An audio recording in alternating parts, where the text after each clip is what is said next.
Hey guys, how's it going? Today I'm going to give you guys an honest review if the Cheelee app is legit or a scam.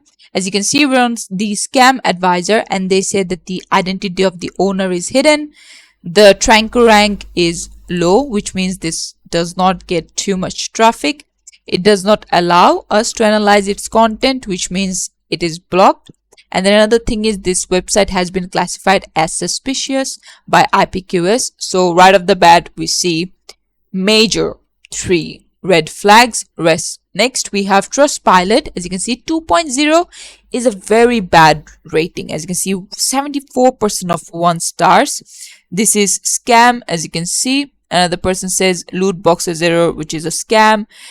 It has potential, however you need to pay in order to access your funds, which you have already earned, and that sucks. No gain.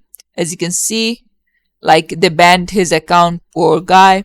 And then if we head over to the Quora, they say that it's not safe because they bought the coupon and stuffs like that. So most of the reviews are going through red flags. I would say don't go for this one. And this is it for the video. Thanks for watching. Please leave a like and subscribe for more tutorials like this, and I'll see you guys in the next one.